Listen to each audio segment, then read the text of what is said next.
It's hard to ignore what the onboard camera at Suzuka captured. Lewis Hamilton, a 7-time world champion, wrestling his Ferrari through corners that should have been routine. For anyone who's followed Hamilton's storied career, the sight alone is enough to raise a dozen red flags. How did a marquee driver end up fighting just to stay in the top 10? And why does it feel like this might be a bigger problem than a single tough weekend? At this point, every conversation about Ferrari circles back to the same question. Are we just watching the usual early season struggles that magically vanish by mid-year, or is this the beginning of a deeper decline? Judging by the onboard footage from Suzuka, the latter feels increasingly likely.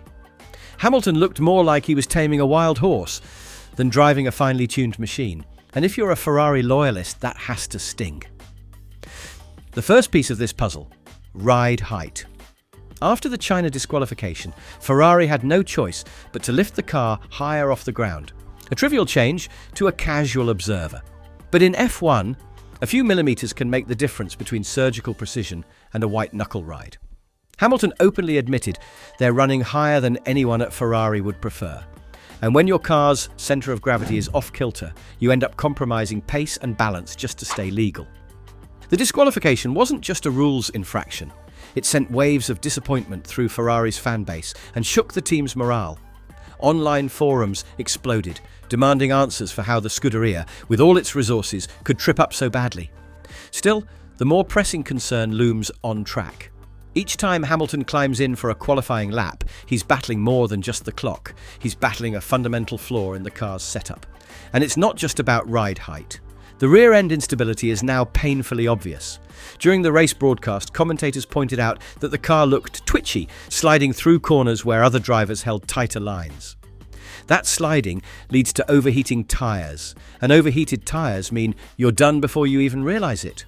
Meanwhile, George Russell, driving for a different team, sailed through those same sections with minimal fuss, leaving Hamilton looking more like a rookie in a tricky car than a legend with decades of skill.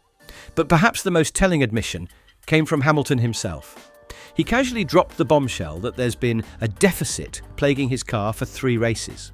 It's costing him 1/10 of a second per lap, which might sound small until you multiply it by a full Grand Prix distance. Suddenly, you're losing chunks of time, dropping positions, and watching your championship hopes evaporate. Hamilton didn't specify what's gone wrong, but the fact that neither he nor the team has identified a clear fix yet is unsettling. All eyes now turn to Fred Vasseur, the team principal tasked with returning Ferrari to glory.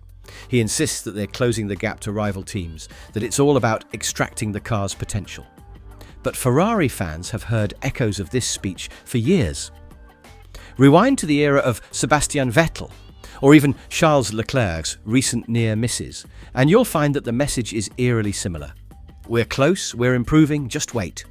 Yet here we are, watching Hamilton settle for P8 or P7, crossing his fingers for future upgrades that may or may not materialise.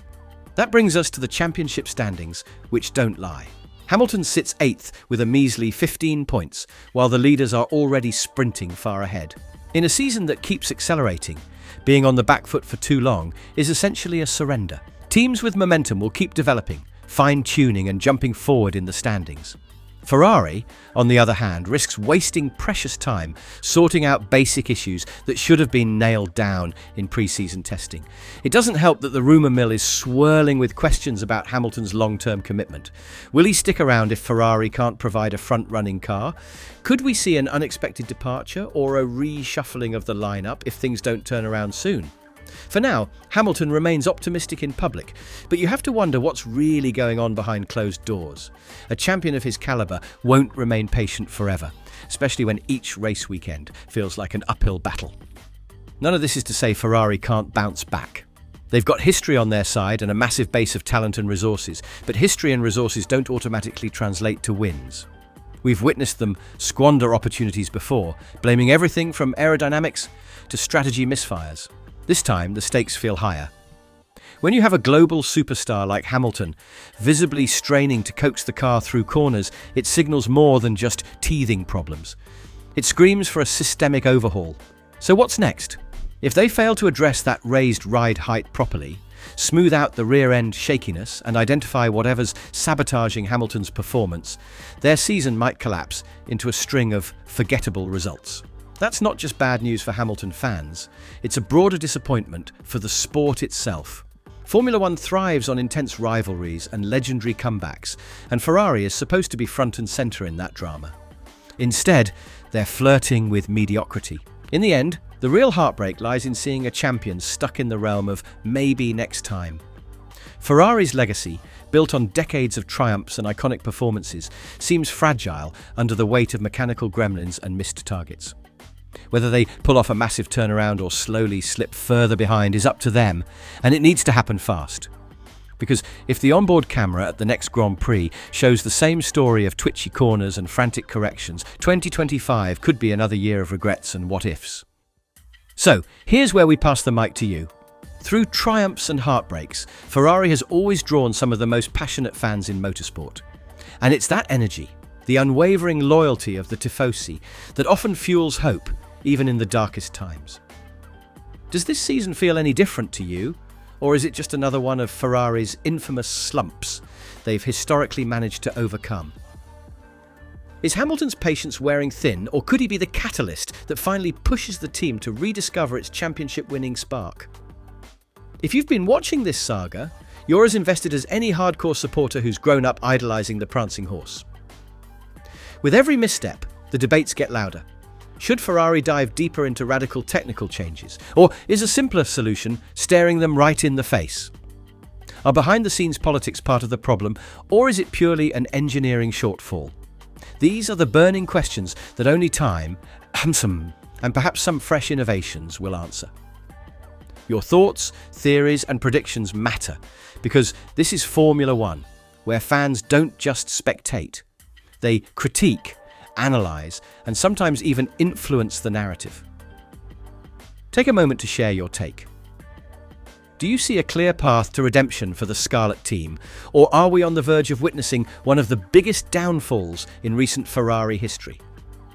However it plays out, one thing is certain. Without the Tifosi's unshakable spirit and collective voice, Ferrari wouldn't be the global icon it is today.